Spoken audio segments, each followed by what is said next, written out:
Well, hello. Welcome back to Lost and Refound. Today, we're going to take these new pieces and these old pieces, and we're going to put them together, and we're going to make a transfer case again. Let's get started.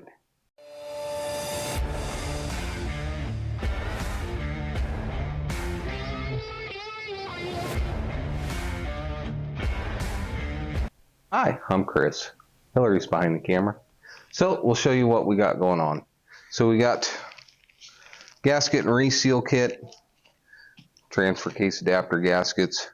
These are shims for our speedometer gear. Hang on, I'll bring it over to you, don't worry. So the reason I got new shims, that's a broken one. See how thin it got? So we're going to have to set our shims to set our end play on the rear output. And then we've got some new intermediate shaft thrust washers. The reason we did that is here's our old ones. Got some wear on it, had a little trash run through it. But the gear faces that ride on these look perfectly fine. Main shaft itself is good. The only bearing that was bad was in our transfer case adapter. That was this dude here. Was able to actually find a new old stock one, so it's not a new cheap import one. But this one, she's got a few bumps, a little crunchy. So that one's done. That part actually already did. Got our new bearing, a little bit of assembly lube. We've got our two new seals installed. This side actually rides on the transmission side, so you've got transmission splash lubrication on this, and this is of course our transfer case side. Nice and smooth. We're going to get all that stuff done. Got some forma gasket, some hard set forma gasket. Got some gray silicone for just in case we need it. Most of these bolts are threaded fully through the case.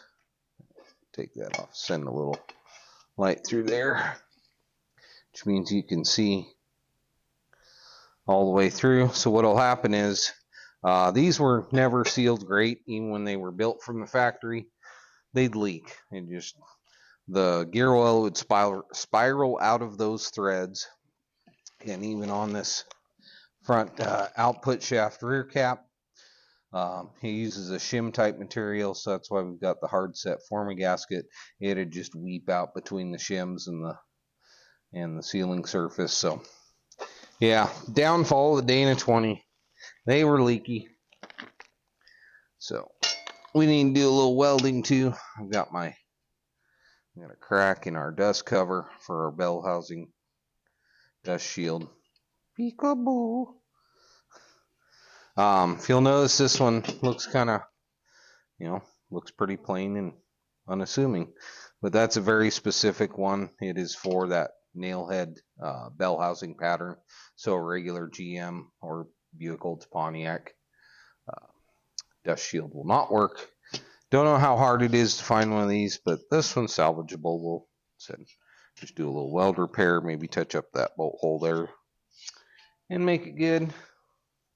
While we got our welder out, we're going to do some modifications.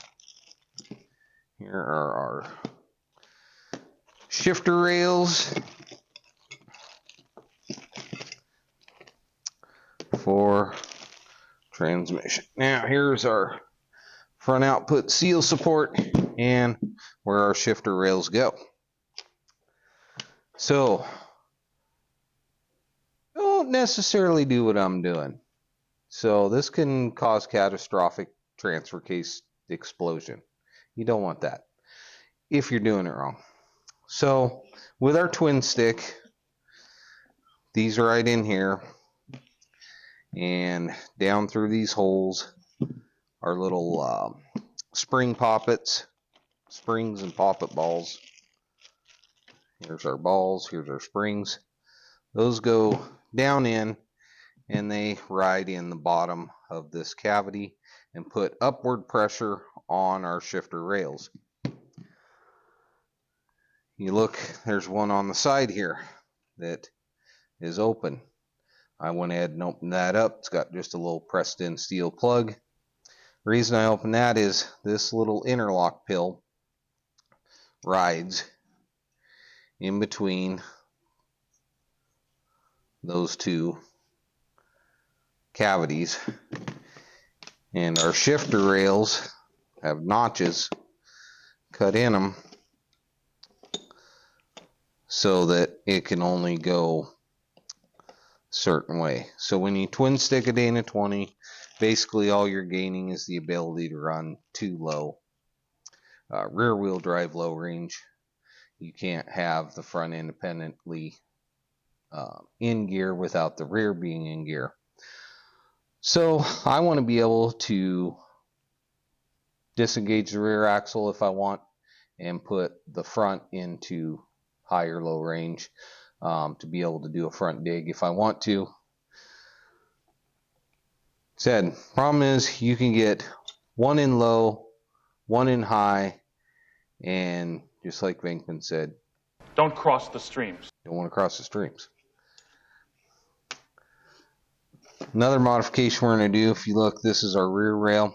It has a ramp, whereas our front rail has all three cut in a very spherical manner. I think it's 3/8, and that's what our, this isn't the correct one, of course, but just to show you how nice and smooth those sit. So when you're shifting, you know, it's got to go up and over, and for this one, it's ramped so it's easier to get out of low range when you're using the regular factory style shifter. We're not using the factory style U shifter or J shifter, so what we're going to do is we're going to build up some material so that it is just that U-shaped detent. So I've got an agenda going now for today, and I'm going to get started.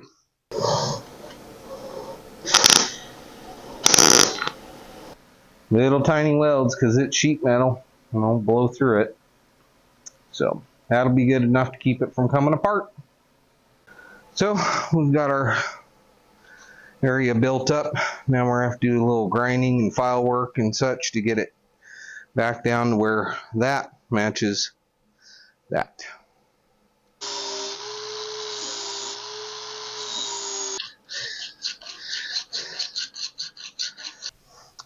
So we did some measuring, and that is pretty darn close. I mean, this doesn't have to be super duper precise. We're not building, you know, stuff for spaceships. You know, we're not rocket surgeons. So here's the inside cleaned up. So that'll fit good up against the bell housing. We'll check it before we put the transmission in. Do a little more cleanup on it. But yeah, overall, pretty happy with that. Now we're gonna, without our detent balls or poppet balls, we'll give it a little test slide.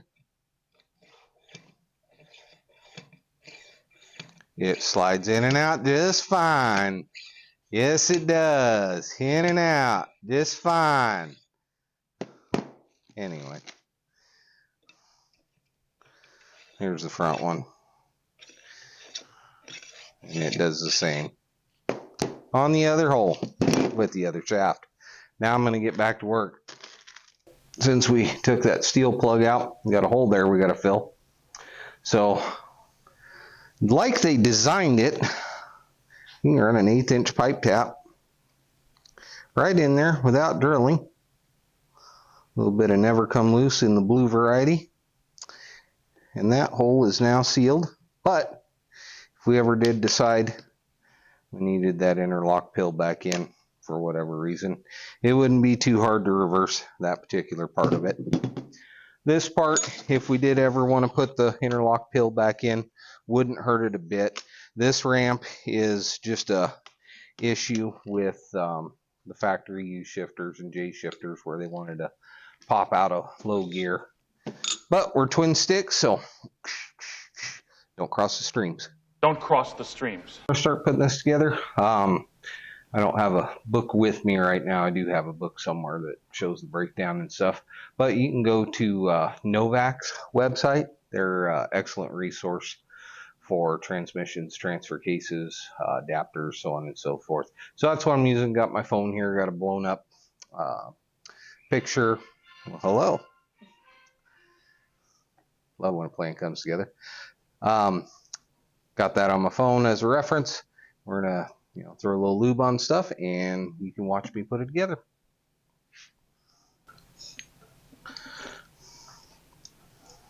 This is not a how-to by any means. This is just some guy putting stuff together. If you see me running around, apparently like a chicken with its head cut off, this is not my garage or shop. Unfortunately, right now we're between places that have a garage or shop, but we have some awesome friends, Pat and Nikki. We're so very thankful to have them in our lives. And Pat opened up a shop today. Any place to work right now? Use my shop. A little pole barn. Just what we need. So thanks again to Pat and Nikki. You guys are the best.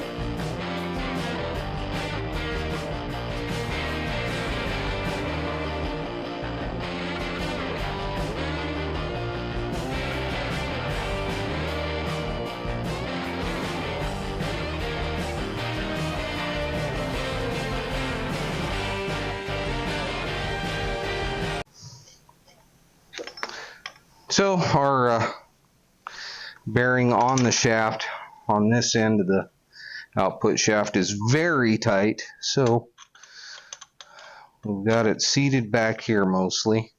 We're going to put this cap on and then push the race and bearing back in, push the race into the case and the bearing on the shaft.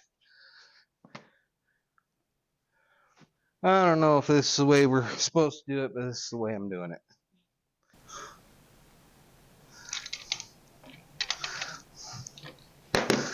Alright, now that can't move that way. Should probably find a socket to do that with. And beat on the race. Use this brass tapper.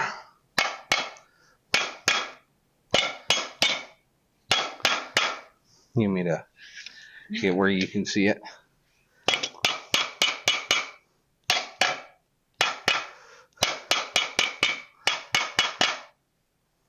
I believe it's moving.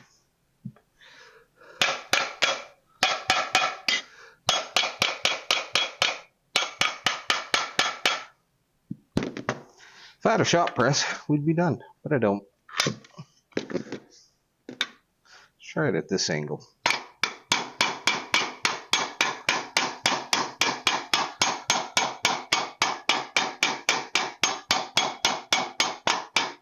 Alright, we're going to stop there because there is some in-play allowance that you adjust on this side with our shims and gaskets. We'll pull that apart real quick. See if we got enough clearance, or if we got too much clearance, or clearance. It's on clearance. It's for sale but not on sale. Take your pick. Stack our shims. Now, these are our spacers and shims. They're real thin metal.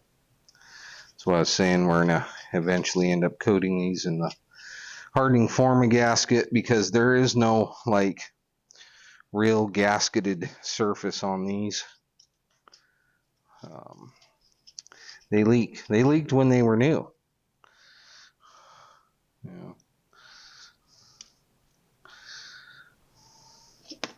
That guy at the dealership telling you, it's not a leak. That's just sweat from all the horsepower it makes. It's a leak. Guaranteed.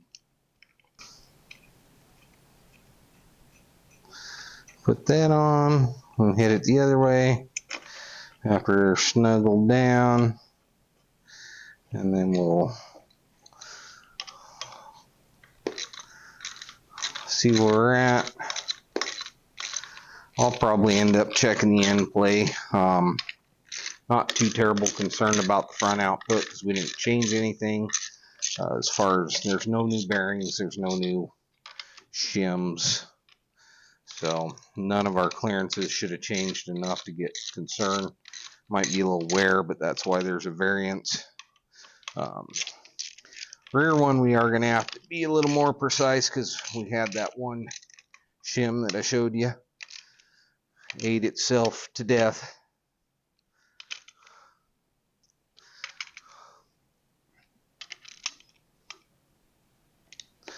Alright, that's snug.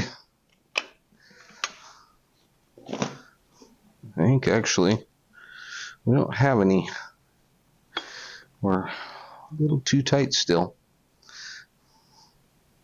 What I'm talking about end play is we'll put a dial caliper on this shaft, have a base here, and that shaft should move so many thousandths of an inch with it assembled. So we're going to give it a little tap, a little tappity tap.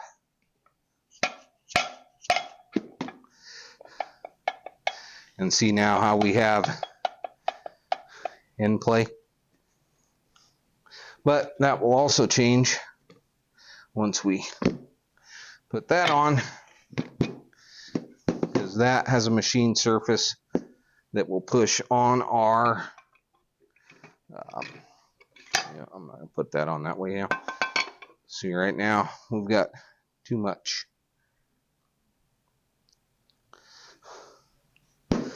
So this race needs to be down, I guess, pretty darn far in there, and we've got good 3/16 of an inch to go, so that bearing still needs to go on the shaft more, but we'll just keep tapping it back and forth and get it where it needs to be. So I made a mistake. Yep, it happens. I put this gear on backwards just to give you a quick how-to on how a transfer case works. We've got our idler shaft here. This gear here interfaces with the front output. So right now both gears will move, and of course you get input off of your input gear off the other side. So what'll happen is right now it's 1-to-1. So there's one tooth here, one tooth here. So that's our direct drive. So when you shift it into neutral, what'll happen is now this gear can freewheel and it'll still spin with this, but this will freewheel. This is our low range gear, and when you shift it back, it'll engage there. Smaller gear, bigger gear. So there's our 2-to-1. Just a little quick. There it is. All right, I'm going to get back to saying not nice things about myself because I screwed up. We're back from our sweet tea break. Let's install some seals. Handy dandy little seal installation tool. Big hammer. Little big hammer, actually. I like this hammer a lot.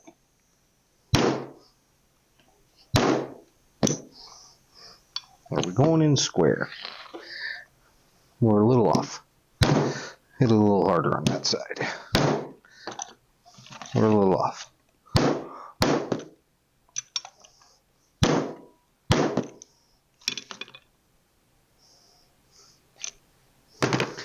I'm going to give her one more tap.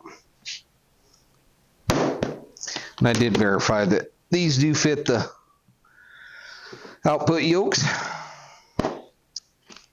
So while we got this up, I'm getting there. I'm getting there. I saw a booger. I'm going to clean the booger. All right. Shift shaft seals. Those will go over those.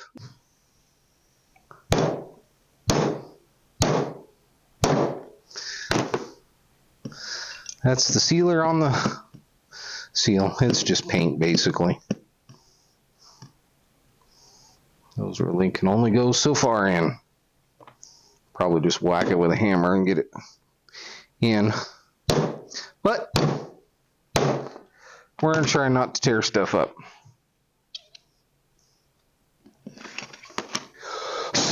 Blow that off. Let's do our rear output seal. Well, we got the seal driver out.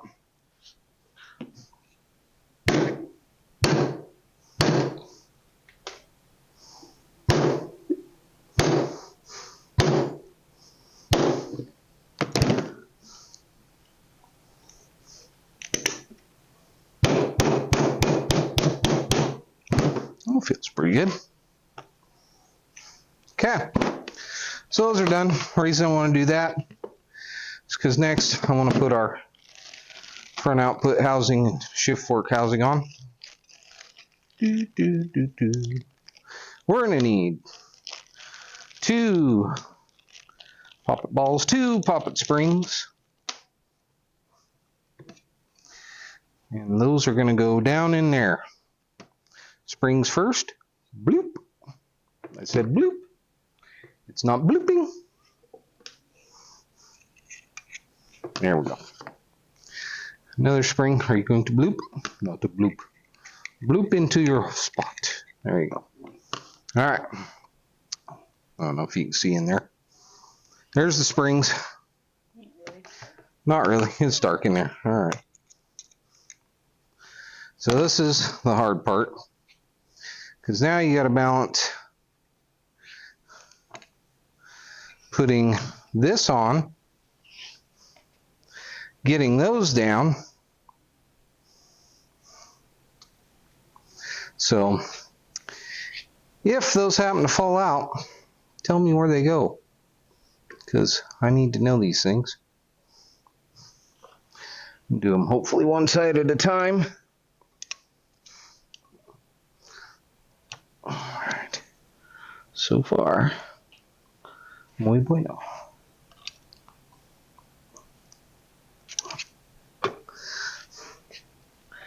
So far, we're doing good.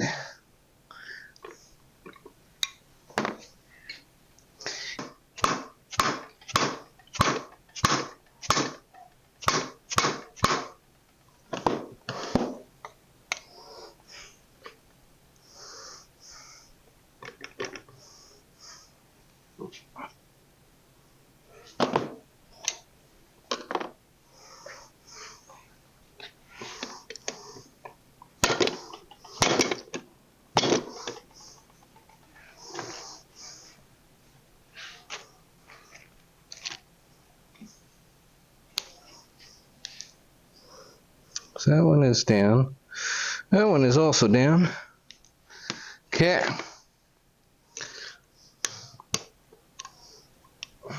Well, if I can push on both of them at the same time and push this in.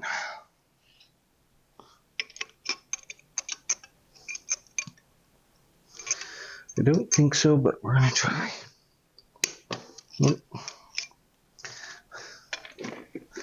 Thinking I may have to have assistance on that. Go ahead. Okay, Don't move. take it out. Teamwork! Ah, yes, it makes the dream work. And then you pull it back out.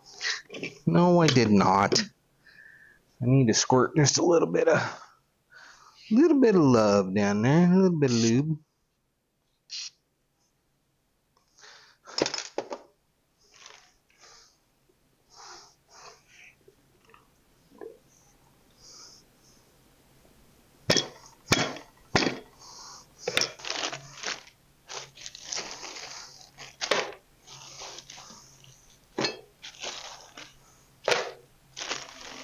One of these bags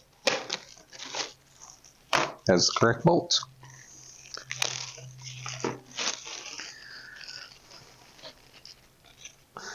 Those would be the correct bolts.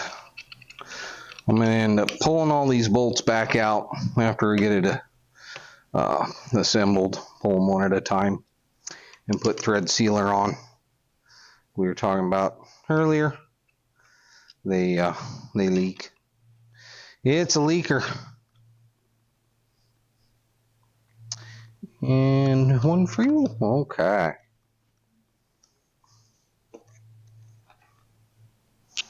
But for now,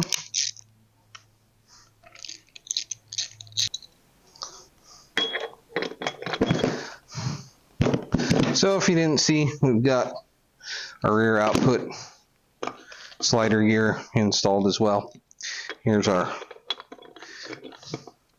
rear output shaft itself. And then our gear on our transmission adapter interfaces with that gear for the rear output.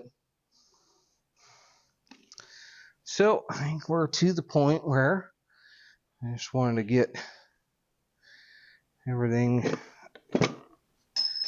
a good looking at.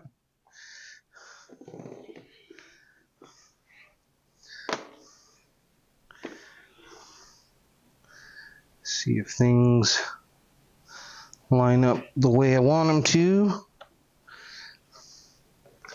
Just wanting to make sure this isn't too tight, and I think it is on our. I don't think we've got any end play. Nope. I'm just going to take you out for the moment. Flip you back over. Yeah, she's tight.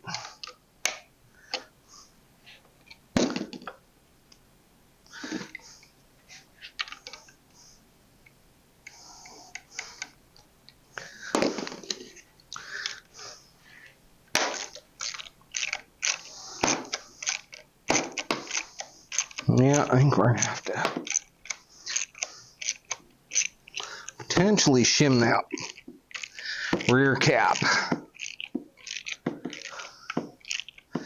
Get our end play happy again.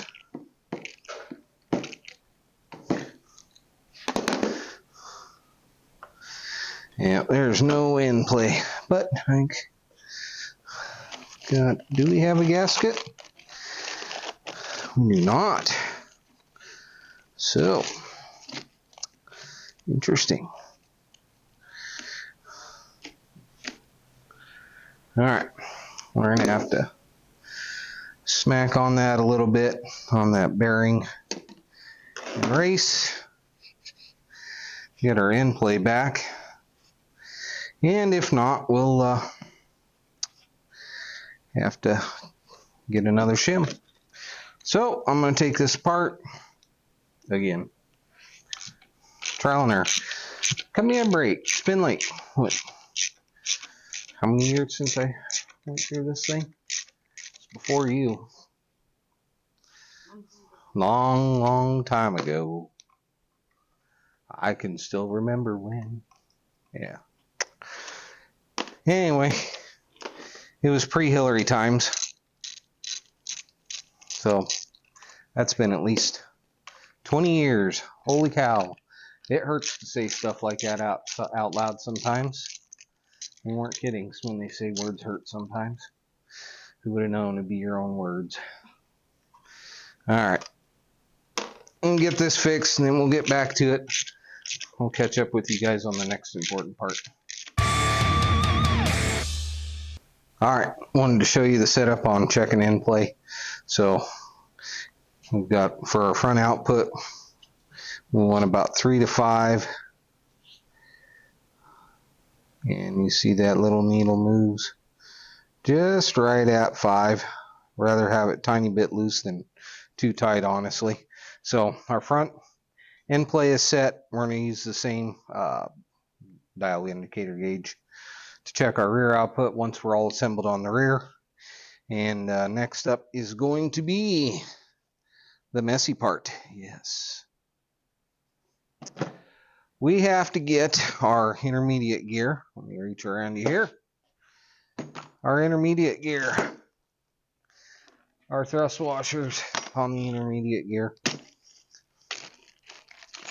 Our intermediate shaft. Our intermediate spacers.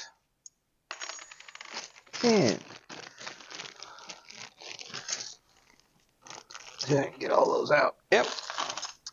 All of these loose roller bearings. They have to go inside there. There's 2 rows of them, and then a spacer in between. So we've got, and you can see why it's kind of a pain. So 2 rows of those, spacer on each side, and you have to put all the bearings and the spacers in the gear, and then you have to slide this shaft, which is a very, very precise fit, machine fit. You have to shaft through the housing, through all those bearings, the spacers, the gear, and out the other side of the shaft without knocking all the bearings loose inside there. So, yeah, there's that. There may be a freezer involved. We'll see. May end up throwing the bearings and the grease and the intermediate gear in the freezer. Get them nice and cool. Yeah, I need to pick that one up still. So, that's what's next. We're going to try it one time without freezing it. And then if it doesn't work, well, we'll see if we can put it together and freeze it. And put it together cold. All right, we've got some high performance thread sealer. Basically, it's just gas, oil, diesel fuel resistant thread sealer. We'll pull all our front housing bolts, pull our rear bearing cap off. When we pull the rear bearing cap off, we're going to use some of the hardening form gasket on all those spacers and shim gaskets. About that tight. So here I go.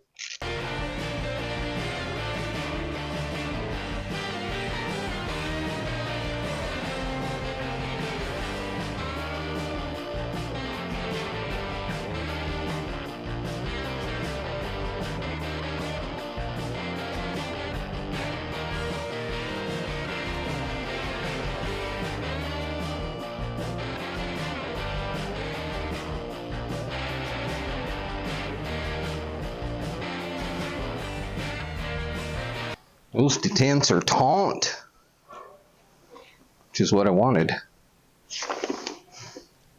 It makes me happy.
So we are going to start putting our intermediate gear together. We're going to just dig right in and smear some on.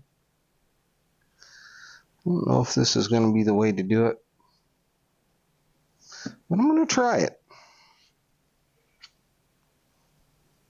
Might work, might not. We'll learn together. Learning is fun.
Trick number 1. Getting that all to sit in there without it falling out. Now plus, on these thrust washers, now if you can see that little bump on the side there, right there, so it's got a index, and of course that's on the bottom. Well, I guess technically it's on the top because we're working on it upside down. But because you have to access the gears, we'll just stick that there. From the bottom, with it upside down. Oh, don't move like that. I think we're all right. We're okay, I think. I don't feel any loose bearings. Boy, if I could just get that to line up, I think we'd be home free.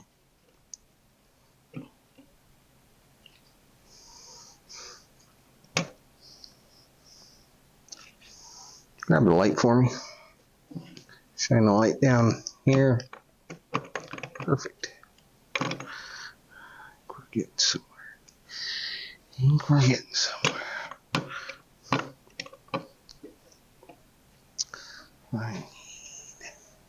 We'll grease you up.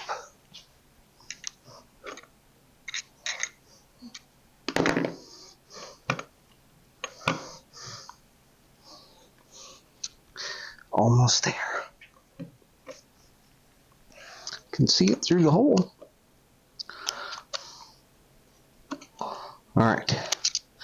Oh! We had it until we didn't have it.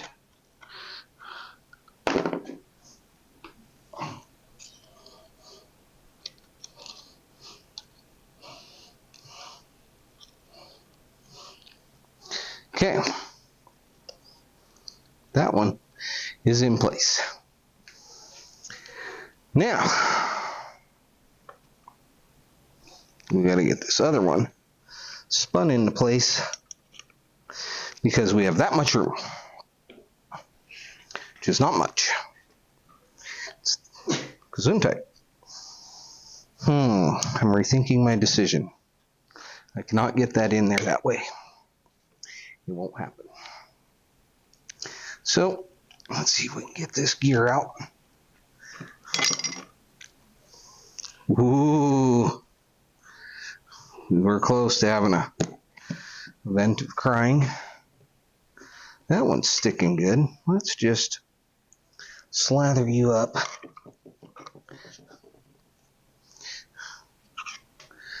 Really good and sticky. I'll put you where you belong, pretty much.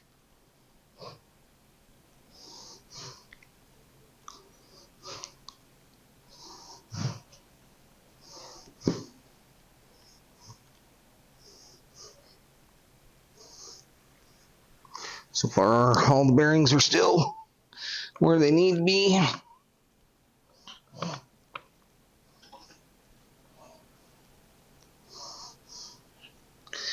think we're gaining.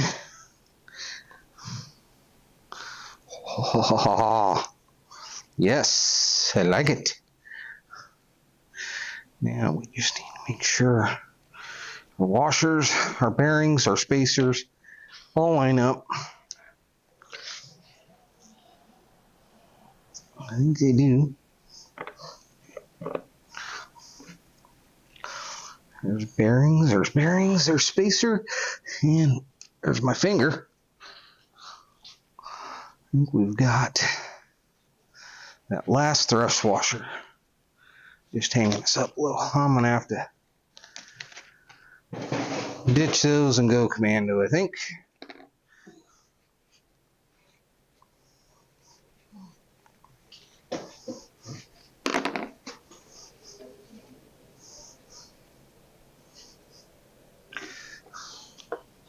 So what we've got, let's see here.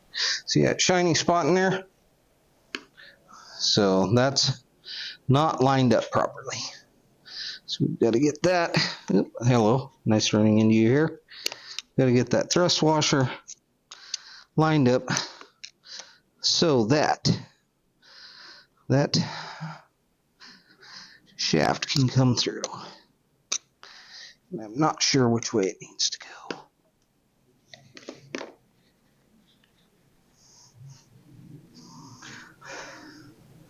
But thus far, I'm pretty happy, honestly, because thus far, we have not lost any bearings.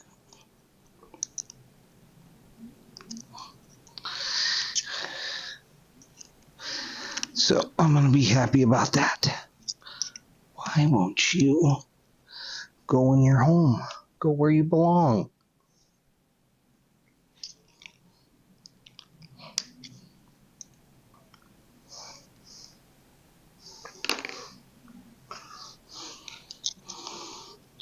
I think we just got somewhere with that.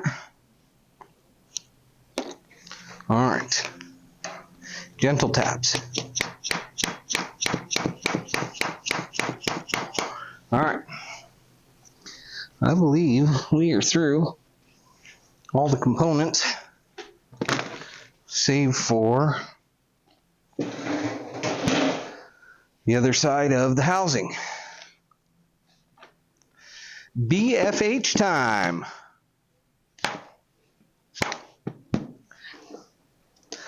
Ooh, might even get our alignment on that correct, maybe.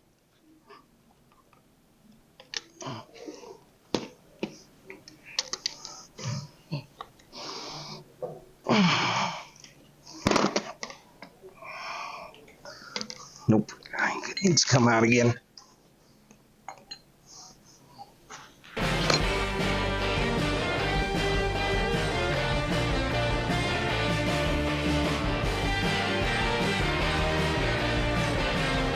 So here's our retainer for our intermediate shaft. I don't know if you can see on my hands here.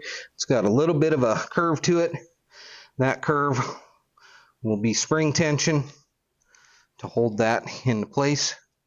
So there's a cut machine groove in there that needs to go into. And if anything, I might have gone just a tickle too far, which you don't want to do a whole lot because you can actually tear stuff up. That felt good.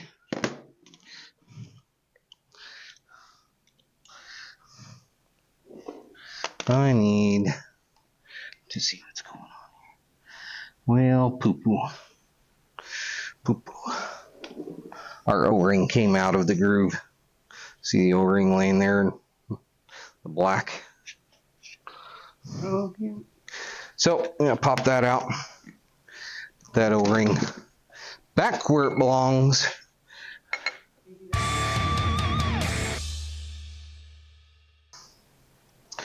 One sideways retainer. I looked at it again, it goes sideways instead of going with that hump. But it'll work.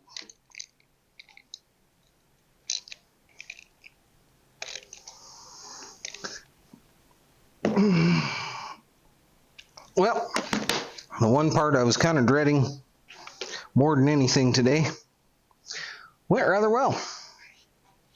We'll take it.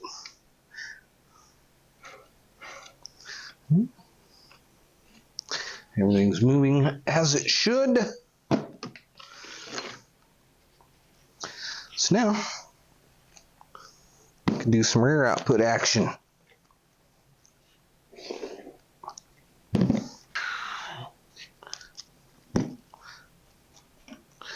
Whew. That one's taut.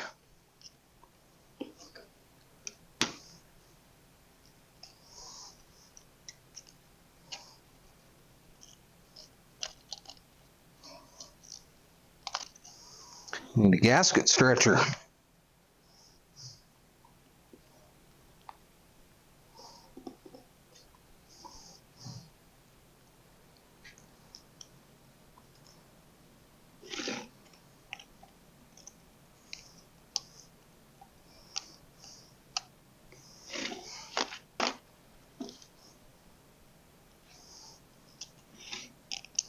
There we go.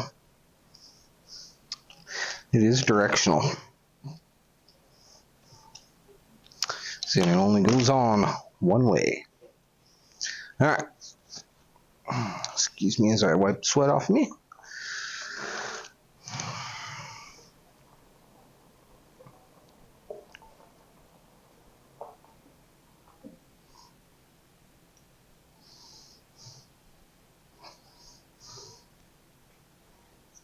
Mm-hmm.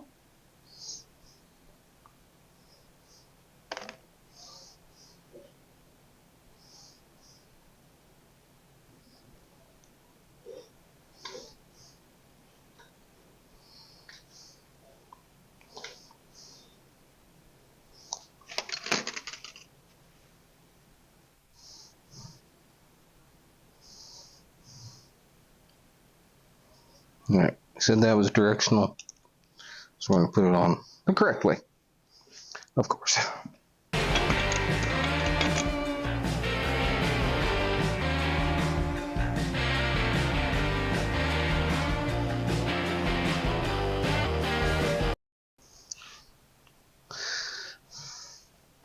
So we've got, between our bearing and our speedometer output gear, we've got these shims. And this one is seeing a lot better days. So what we're going to do is start with what we got there. Zero that again. 0.9, 0.91, somewhere in that realm. So I'll probably reuse some of the old ones if I can find the new ones. So those old ones are kind of crummy. Not crummy, dirty. Still. So we'll reuse some of these thicker ones.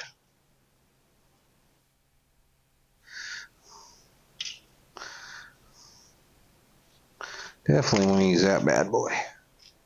That's the main one of the bunch. So, we had 0.91 before, and that one subtracted. We have 0.086.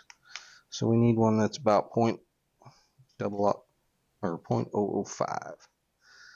That one's way too thick. Also too thick. Feeling it's going to be one of these thinner ones. 10. And that other shim may have been just thrashed to the point where it was gone. 8, 9. That's probably our winner. That one's 8, 9 as well. This one's thicker. I already tell. Okay. So what I'm going to do is put that thinner one between a couple of the older ones. And put the thickest one on the back end between the bearing and that speedometer gear when it all goes happily back together.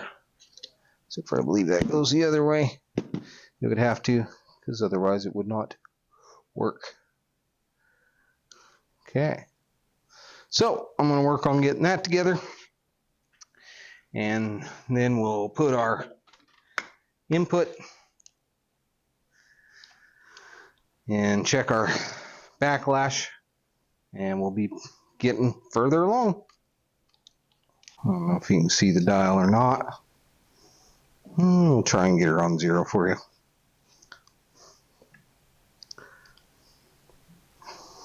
A little snug still. Probably 2. I think 3 to 5 is what is acceptable. But that's just our preload on our 2 rear bearings on our output shaft. So I'll probably pop that off and adjust it a little bit.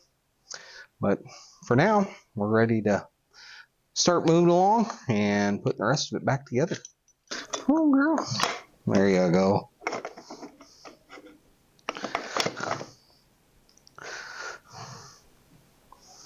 All right.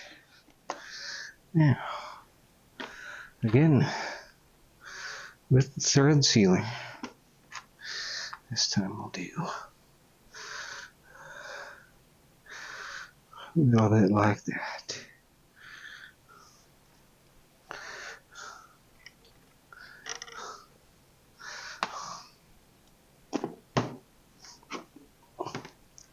Too far. Perfect.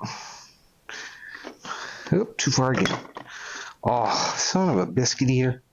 I'm just having a day.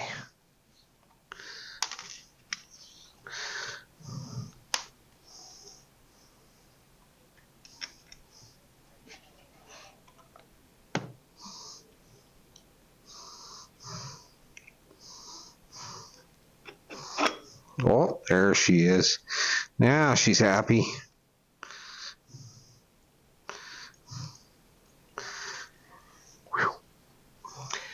Goodness. Humugity.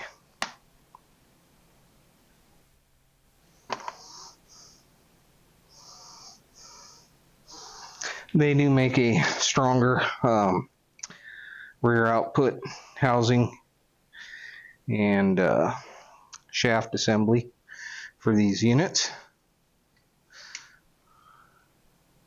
I think it's Novak has it. They do a lot of good off-road stuff, conversion stuff, good quality stuff. Not cheap, but quality isn't cheap.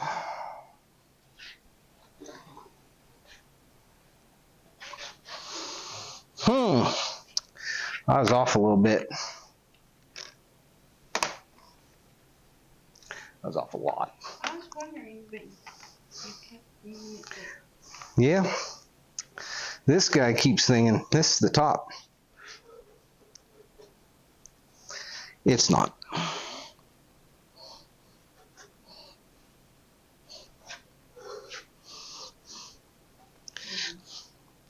This is the bottom.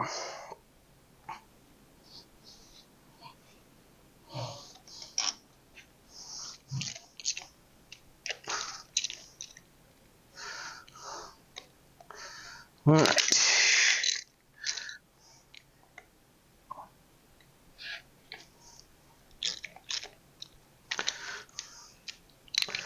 Let's take that off so I can get better leverage. Yep, that one's tight. Also tight. Again, tight.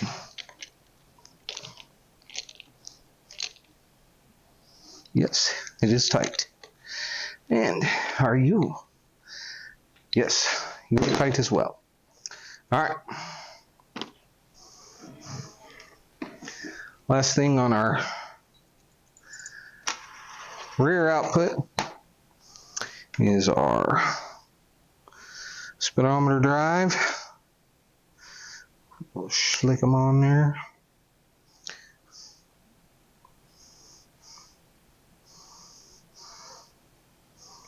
And that will index to a hole on the back side, and it will engage that little gear on the output shaft that we had earlier. Make sure we got her lined up. Yep. And then, all right. So as our output turns, I don't know if you can see that, our rear output is turning, and that little shaft is turning. Inside that shaft is a square drive that our speedometer cable hooks to, and from there it goes, transmits that information, how fast it's turning, to your speedometer head. Your speedometer head calculates, well, it doesn't calculate, it just spins at the speed that the gear and the cable are being spun at. Your calculation is figured out by how many teeth are on that little gear versus how many teeth are on the big gear. and how big your tires are and what your final drive ratio is in your axles. And so on these old ones, if you change tire sizes or gears, there's a whole lot of math to get your speedometer right. But we're not going to worry about that right now. All right, I think we have ourselves a mostly assembled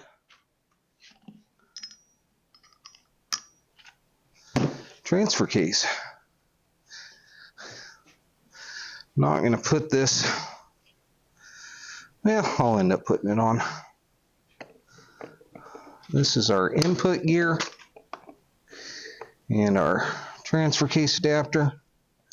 And we need to get everybody to mesh.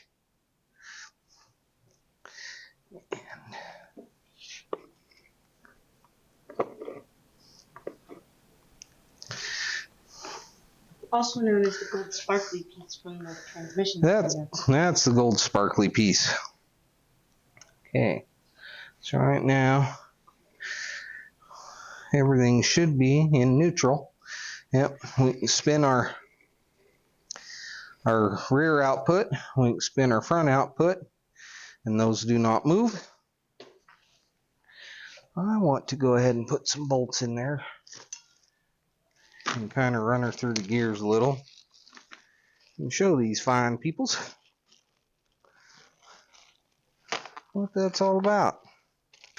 Also, this is it's cast aluminum. It's not the toughest thing in the world.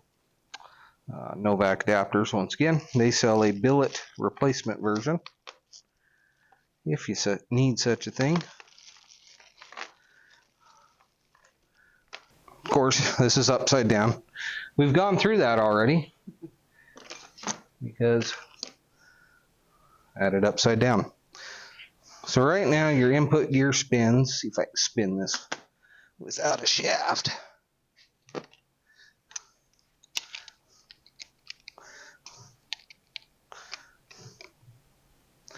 So see, this input gear spins. Now you're going to get some residual movement, but if I hold that, that's not moving. Same with the rear output, they're not moving. Now let's see if we can jam her into gears.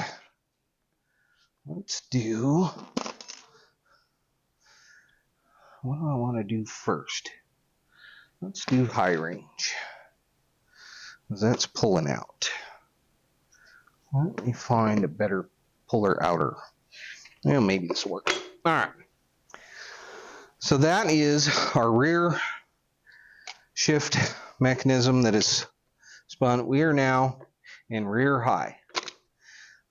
Rear wheel drive output, high range.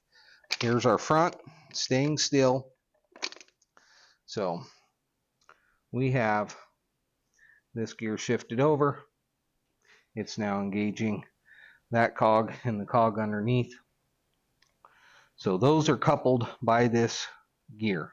This and this are coupled. They're held together. Now, this intermediate shaft, it spins all the time off of our input gear. That's the way it is.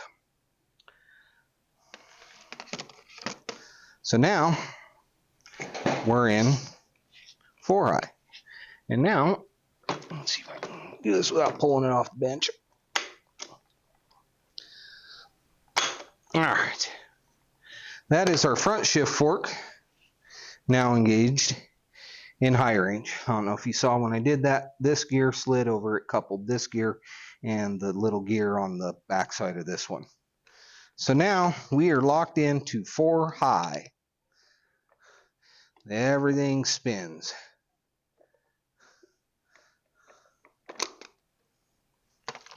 So that's a good thing. Now we're in 4-wheel drive. Okay. So now we want to go back into 2-wheel drive. We'll just see how that gear is now freewheeling. So our next is low range. So we're in neutralis here for the front output. So now we're going to neutral in the rear. Now, that rear is now in low range, 2.03 to 1 gear ratio. So every time this front input spins, it has to spin twice, 2.03 times to this one spinning once. So that's where we get our reduction. I think I'm doing that right. So, but we're still in, neutral on our front output. Now we can lock in our front. So this gear, this gear, this gear are all locked, low range. And now as I spin this, let's see here. Let's see if we can do something to count that.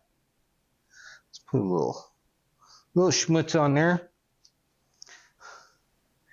And let's put a reference schmutz on there. And then a reference to about there. Okay.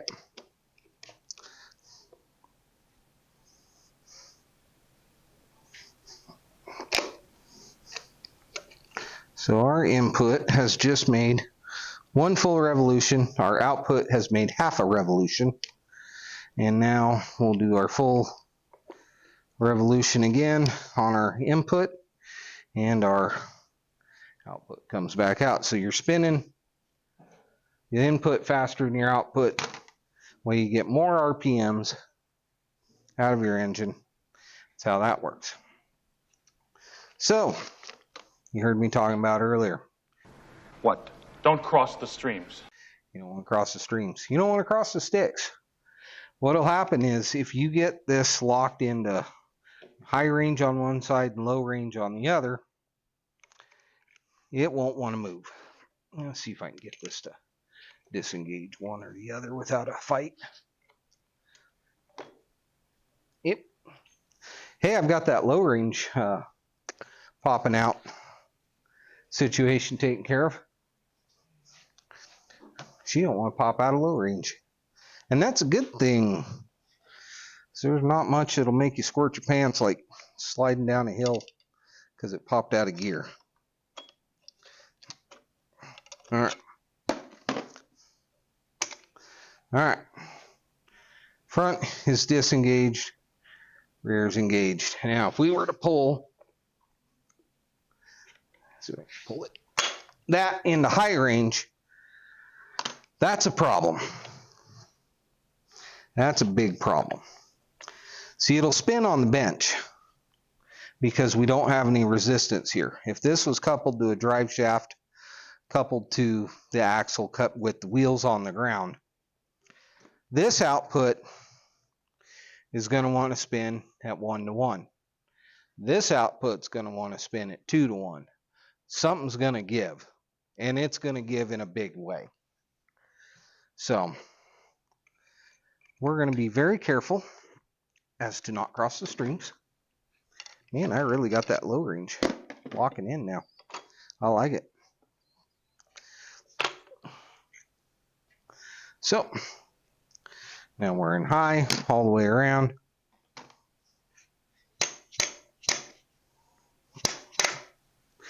Now the front's in low and the rear's in high. Again, it'll spin on the bench. It will not spin on the ground. There's a trash can, Hillary. Glad you found it. Again and again. Oh man, I really got those detents nice. I must say, I'm happy with it. So, don't do that. You might get an explosion. Something's going to give. It's going to be a U-joint, a drive shaft, an axle, a U-joint in an axle. Transfer case could just completely grenade, guts out everywhere. So, just going to have to be very mindful of, don't have one forward and one all the way back. But that's a risk I'm willing to take because, well, I'm the one that has to fix it. Hillary's like, do what you want. You got to fix it. Alright, so that wraps up pretty much our rebuild part of it. We're going to get paint and get this cleaned up and show you what we're going to do for paint. Okay, it's time for some primer. You're like, what? White primer? What are you doing? Well, you're just going to have to watch till the end to find out. I thought about just going basic black, because that hides the leaks pretty good. We won't go completely white, because he needs white to show all the leaks. But we're just using a white primer for our base to really make those colors pop. So, do we leave it as a teaser? Do we say, oh, tune in next time to see what color it really is? Or do we show them at the end of this video? You're going to have to subscribe and like either way. Till next time.